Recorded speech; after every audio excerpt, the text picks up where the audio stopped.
Welcome to lecture number 1, The Dangers of Democracy. I find that the title of this lecture alone is sometimes a little bit surprising to people because we are taught that in this nation we have a democracy. We're a democratic form of government. Probably the first place we need to really start with an understanding of the Constitution is with an understanding of what our founding fathers meant when they used certain words. A great quote from Joseph Sobran helps us with this. He says, "One of the great goals of education is to initiate the young into the conversation of their ancestors, to enable them to understand the language of that conversation in all its subtlety." We find that many of the writings of the Founding Fathers, particularly the Federalist Papers, are written in a language that's a little foreign to many of the people in our nation today. It's Old English, it's often very verbose in the way they wrote. It's a little difficult for us to understand. Throughout these 6 lectures, we'll talk about some of the words that our Founding Fathers used and what those words meant to them at that time. In particular, starting with the word democracy versus republic. As we turn in the U.S. Constitution to Article 4, Section 4, it says, "The United States shall guarantee to every state in this union a republican form of government." You may recall that as we pledge our allegiance to the flag of the United States of America, the next line says, "and to the republic," not a democracy. We were founded as a republic, and it's interesting to find the difference between the two and what the founders were so intent on preventing. They wanted to make sure that we were not a democracy. And I was quite surprised to learn some of the things our founders said. For example, James Madison saying, "A democracy is the most vile form of government." I was raised believing that a democracy was the pinnacle. This was the ideal. This is the best form of government. And yet they had a very different view of this. Probably the best place to go to understand the difference between a democracy and a republic is a video produced by the John Birch Society a few years ago called Overview of America. This was produced by John McManus, the president of the John Birch Society.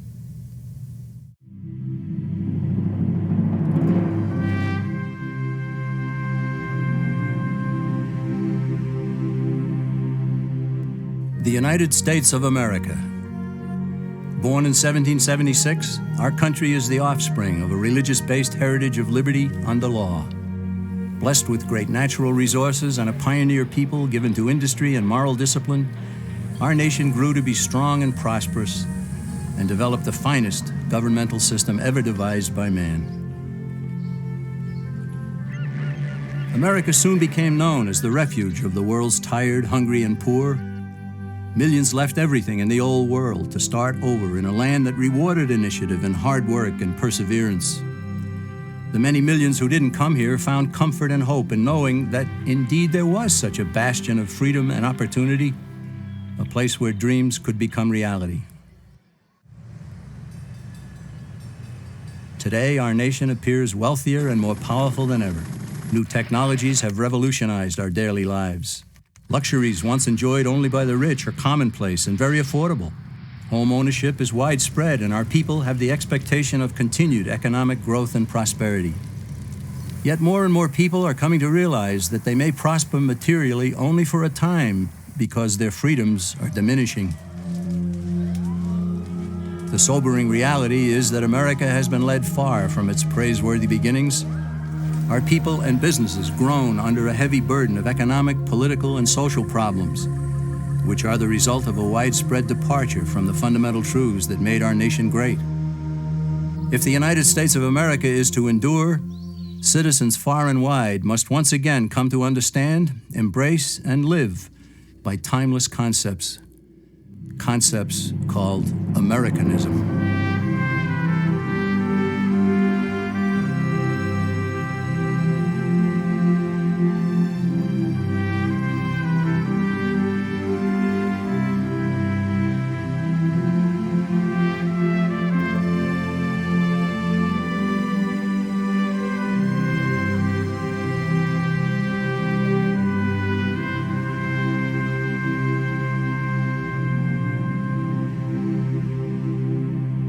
What made America great and set it apart from other lands Was it natural resources? No, other lands are equally blessed. Was it the people? No, the people who built America came from elsewhere. Was it government planning and wisdom that spurred our nation to such heights? No again. It wasn't what government did that made America great. It was what government was prevented from doing that made the difference. What set America apart from other lands was freedom for the individual.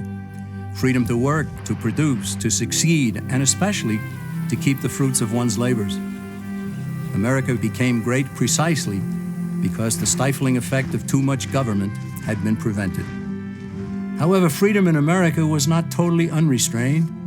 Americans overwhelmingly chose to limit their actions with moral codes such as the Ten Commandments, personal morality, and limited government. It's a combination that characterized America and made it the envy of the world.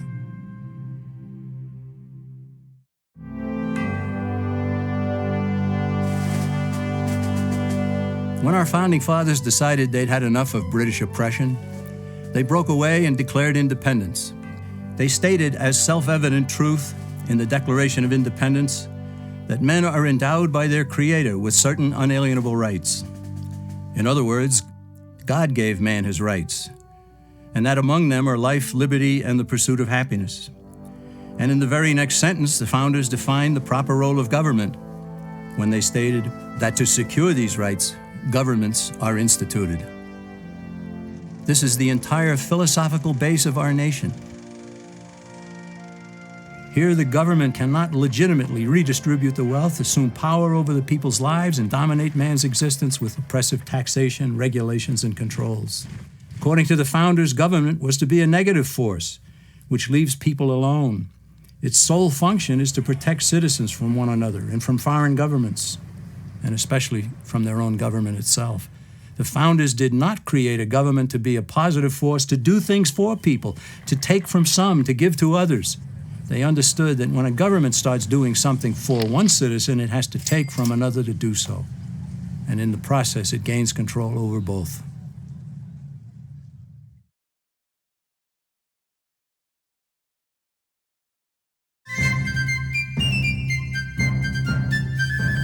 Britain's rulers didn't accept the Declaration of Independence, so our forefathers had to fight a war to make it stick. By 1783, the War for Independence had been won, and British forces were sent back across the sea. But the governmental system at that time was weak. It had no power to settle disputes between the states, nor the power to tax for proper needs, such as national defense. So in 1787, delegates from 12 of the 13 states met in Philadelphia to revise the system, and they produced an entirely new governmental structure known as the Constitution of the United States. Keeping faith with the thunderous assertions in the Declaration, the Constitution was written to govern the government, not the people, and not the states, each of which was a jealous guardian of its own sovereignty. The founders created a central government with strictly limited powers. This left the states free to compete with one another to be the best state, the one with the least amount of taxation and controls, one where citizens would want to build a business and raise a family. That spirit of competition produced excellence, as honest competition always does. It's important to note that the Constitution wasn't forced on the people. It was sent back to the states for ratification, and several of the Founding Fathers wrote essays explaining it in an effort to persuade fellow Americans to adopt this new system of government. Some of the essays written by James Madison, Alexander Hamilton, and John Jay were collected into a volume known as the Federalist Papers. Those essays provide valuable insights into the intent of the founders in establishing our government. Eventually, all 13 states ratified the Constitution, and then each ratified the first 10 amendments known as the Bill of Rights, further tying the hands of the federal government. These amendments are indeed about rights, but it would have been better had the Bill of Rights been labeled the Bill of Limitations on Government. Why? Because it's vital to realize that the Bill of Rights never gave citizens any rights whatsoever. Its sole purpose was to safeguard God-given rights by limiting government power. The founders even insisted that Congress shall make no law about speech, religion, the press, assembly, the right to petition, the right to keep and bear arms, and so on. These amendments are directed squarely at the federal government, not the individual and not the states. They are like most of the Ten Commandments, which are essentially thou shalt nots. The Bill of Rights says Congress shall not, all the way up to the marvelous 10th Amendment, which says in effect, if we forgot anything, you can't do that either.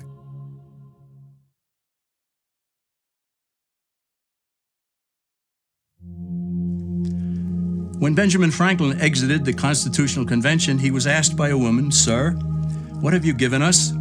His immediate response was, "A republic, ma'am, if you can keep it."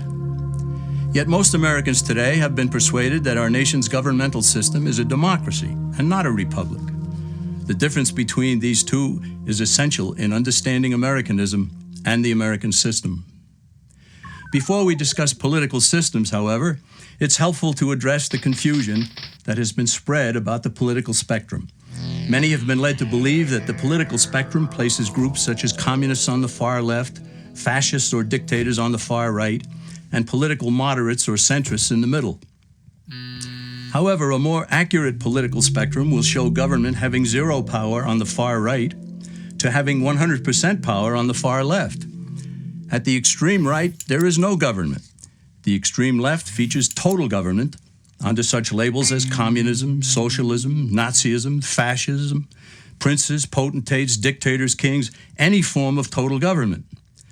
Those who claim that Nazis and fascists are right-wing never define their terms. This amounts to spreading confusion. Toward the middle of the political spectrum can be found the type of government limited to its proper role of protecting the rights of the people. That's where the Constitution of the United States is. Those who advocate such a form of government are really constitutional moderates. So let's analyze the basic forms of government. They are monarchy or dictatorship ruled by one, oligarchy ruled by a few, democracy ruled by a majority, republic ruled by law, and anarchy, which is ruled by no one. In discussing these five, we'll see that they can be narrowed down to even fewer. Looking first at monarchy or dictatorship, this form of government doesn't really exist in the practical sense. It's always a group that puts one of its members up front. A king has his council of nobles or earls, and every dictator has his bureaucrats or commissars, the men behind the scenes. This isn't ruled by one, even though one person may be the visible leader. It's ruled by a group. So let's eliminate monarchy, dictatorship, because it never truly exists. Oligarchy, which is ruled by a group, is the most common form of government in all history. And it is the most common form of government today. Most of the nations of the world are ruled by a powerful few, and therefore oligarchy remains. At the other end, we find anarchy, which means without government. Some people have looked over history and found that many of its worst crimes were committed by governments, so they decided that having no government might be a good idea. But this is a mistake, because as the ancient Greeks stated, without law there can be no freedom. Our founding fathers agreed and held that some amount of government is a necessary force in any civilized, orderly society. In a state of anarchy, however, everyone has to guard life, liberty, and property, and the lives of family members.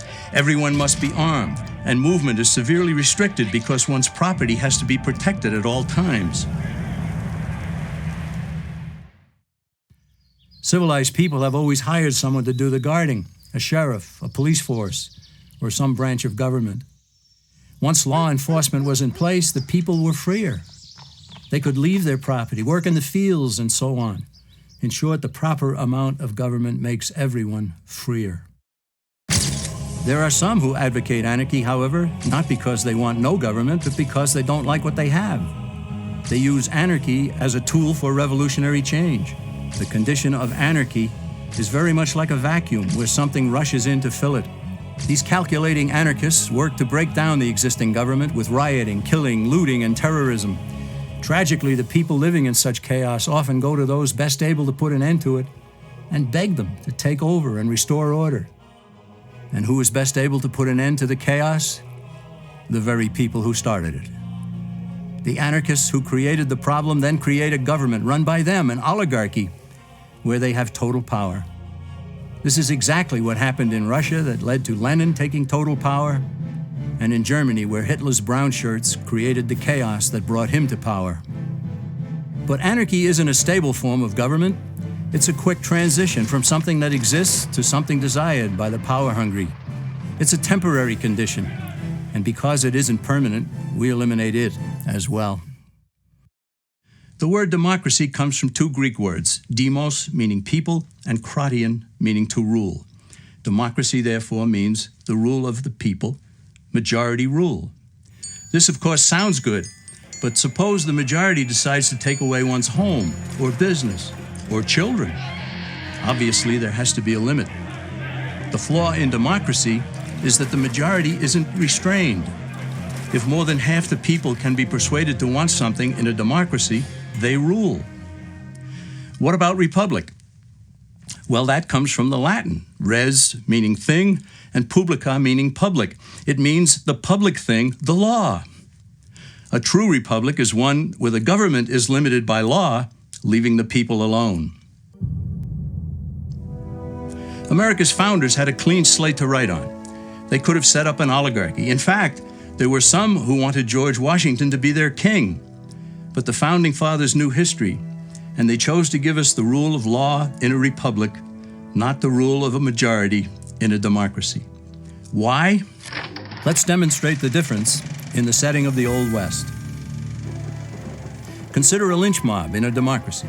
35 horseback riders chase one lone gunman. They catch him, and they vote 35-1 to hang him. Democracy has triumphed, and there's one less gunman to contend with. Now consider the same scenario in a republic. The 35 horseback riders catch the gunman and vote 35-1 to hang him, but the sheriff arrives, and he says, "You can't kill him. He's got his right to a fair trial." So they take the gunman back to town. A jury of his peers is selected, and they hear the evidence and the defense, and they decide if he shall hang. Does the jury even decide by majority rule? No, it has to be unanimous or he goes free. The rights of the gunman aren't subject to majority rule, but to the law. This is the essence of a republic. Many Americans would be surprised to learn that the word democracy does not appear in the Declaration of Independence or the U.S. Constitution, nor does it appear in any of the constitutions of the 50 states. The founders did everything they could to keep us from having a democracy. James Madison, rightly known as the father of the Constitution, wrote in essay number 10 of the Federalist Papers, "Democracies have ever been spectacles of turbulence and contention, have ever been found incompatible with personal security or the rights of property, and have in general been as short in their lives as they have been violent in their deaths." Alexander Hamilton agreed, and he stated, "We are a republican government. Real liberty is never found in despotism or in the extremes of democracy." Samuel Adams, a signer of the Declaration of Independence, stated, "Democracy never lasts long. It soon wastes, exhausts, and murders itself." The founders had good reason to look upon democracy with contempt because they knew that the democracies in the early Greek city-states produced some of the wildest excesses of government imaginable. In every case, they ended up with mob rule, then anarchy, and finally tyranny under an oligarchy. During that period in Greece, there was a man named Solon who urged creation of a fixed body of law not subject to majority whims. But where the Greeks never adopted Solon's wise counsel, the Romans did.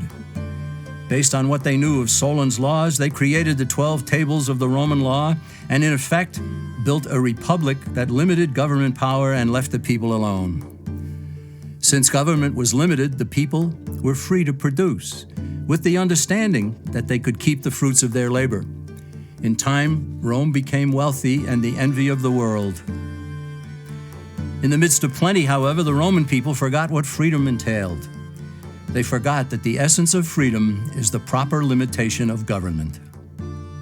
When government power grows, people freedom recedes. Once the Romans dropped their guard, power-seeking politicians began to exceed the powers granted them in the Roman Constitution. Some learned that they could elect politicians who would use government power to take property from some and give it to others. Agriculture subsidies were introduced, followed by housing and welfare programs. Inevitably, taxes rose and controls over the private sector were imposed. Soon, a number of Rome's producers could no longer make ends meet, and they went on the dole.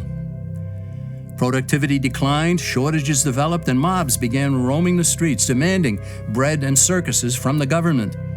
Many were induced to trade freedom for security.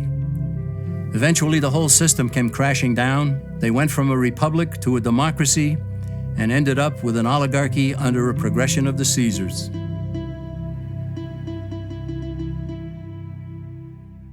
Thus, democracy itself is not a stable form of government. Instead, it is the gradual transition from limited government to the unlimited rule of an oligarchy.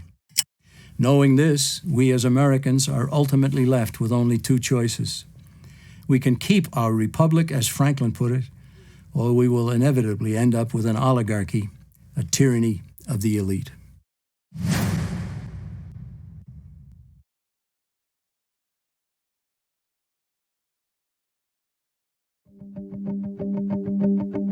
Just as there is widespread confusion regarding political systems, there is similar confusion in the economic arena. All during the 20th century, Americans were led to believe that there was a great struggle going on between capitalism and the communist world. Undoubtedly, a struggle existed, but the real adversaries were rarely identified properly. No discussion about economic systems will make sense without first defining terms. And one of the most basic terms in economics is capital, whose definition is the means of production. To illustrate what capital is, let's consider a very simple economy.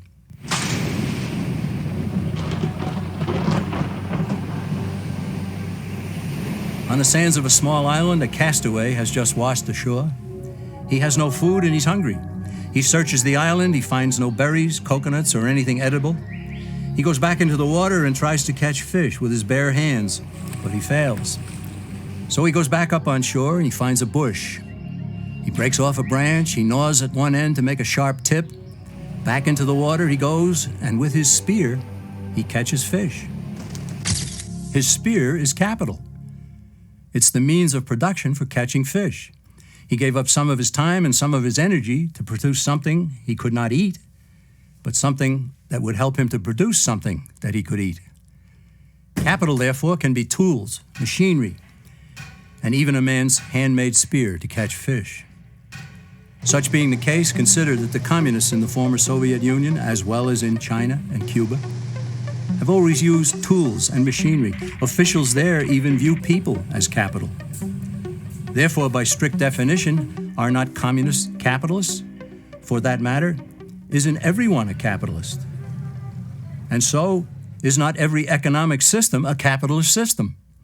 What then is the difference between what the communist system is and what the American capitalist system is supposed to be? The difference is ownership of the capital. Is the system monopolistic, state-controlled capitalism, or is it competitive, free enterprise capitalism? It is between these two opposing economic systems that a battle has always raged. Before we proceed, let's also define free market. Basically, it's a self-regulating system in which all parties are completely free to transact with one another. But where force, fraud, or injury damages one party, the government's role is only to punish those who commit such offenses and to vindicate the rights of the other party. This protects the integrity of the free market, or free enterprise system, without intervening in it. The term private property also needs clarification, for private ownership and control of property is a key component in the free enterprise system. In order for ownership of property to be full and complete, all four of its aspects must be met. These are title, control, use, and the ability to dispose of what a person owns. In a free market economy, these aspects are unrestrained, so long as the owner does not infringe on the legitimate rights and claims of others. True ownership of property and freedom go hand in hand. They always have. Now let's compare the two systems of capitalism. In the competitive free enterprise system, capital or property is both owned privately and controlled privately. In the monopolistic system, Holding title to capital can be accomplished privately or by the state. But more importantly, capital is controlled by the state or by the elite few who control the state. The Communist Manifesto, which contains the basic program for all communists and all socialists, explicitly preaches the destruction and abolition of private property. Karl Marx understood the powers of controlling capital, and so have all communists and socialists who have ever looked and still look to Marx as their leader. State-controlled capitalism results in high prices and low quality. After all, why would a monopoly strive to improve if it has no competition? On the other hand, honest, thrifty, and hardworking producers throughout the world prefer a competitive free enterprise system for all. Here, low prices and high quality prevail because a variety of producers will seek to attract the widest amount of customers. Competition results in excellence and always has. Just as the political spectrum shows the range of government power, we can also plot the various economic systems along another spectrum. These forms of government control in the market stand in sharp contrast with a completely free market. In the last century or so, there have been basically four forms of state-controlled economies, all on the far left of the economic spectrum: fascism, Nazism, socialism, and communism. In each, the government controls the capital. The difference among these is how much is owned or controlled outright by the government. In a fascist system, the government doesn't own businesses on paper, but it does control them.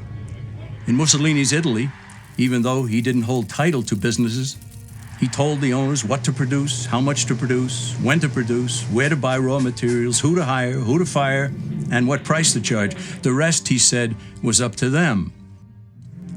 The fascist system is more efficient than other state-controlled systems insofar as those living under it think they still own their businesses.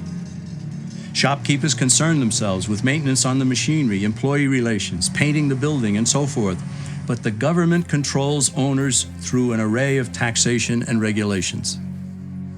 Under Nazism, which means National Socialism, its proponents went one step further and acquired ownership of some corporations such as Volkswagen. However, Hitler didn't seize ownership of other industrial giants, he simply controlled them, just as Mussolini had controlled businesses in Italy. Socialism is where government officials acquire possession of major industries such as transportation, communications, and utilities in order to leverage control over the entire economy. Through ownership of these vital segments of industry and by creating government regulatory agencies, socialists gain control over virtually everything else. Finally, there is communism, the granddaddy of all in the economic sense. In a way, communism is more honest than fascism because all of the capital is owned and controlled by the state. There are no pretenses about it. Now let's combine political and economic systems, because ultimately one never exists without the other. We see again that there are only two ultimate choices: a competitive free enterprise system in a republic, or a monopolistic state control system under an oligarchy.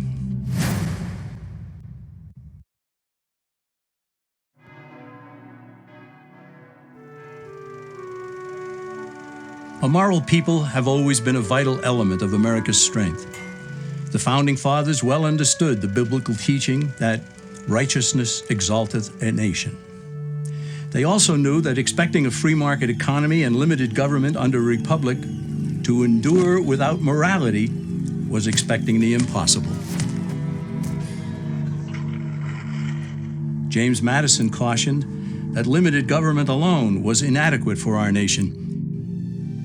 And John Adams observed, "Our Constitution was made only for a moral and religious people. It is wholly inadequate to the government of any other."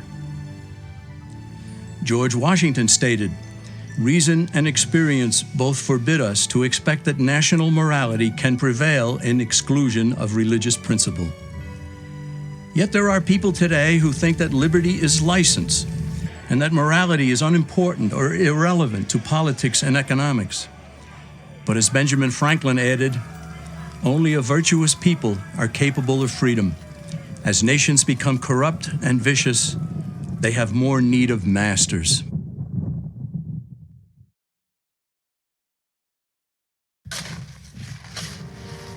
The alternative to Americanism is what has condemned most of the human race to live as slaves throughout the millennia. It is the idea that rights are privileges dispensed by an oligarchy according to the unlimited rule of men, that the state should control or own the nation's capital with all economic activity directed from a central power, and that morality is inconsequential, and that security is preferred over freedom and opportunity. Our nation continues to be steered off course, and the principles that led to America's greatness are being cast aside. The simple question for us is, do we continue the slide away from our nation's founding principles, or do we return to the kind of government we inherited? Time is running out for Americans who sense that something is wrong. They have to decide what kind of a country we shall leave for future generations. All that is needed is for a sufficient number of Americans to get involved in the fight for freedom and to return our nation to less government, more responsibility, and with God's help, a better world.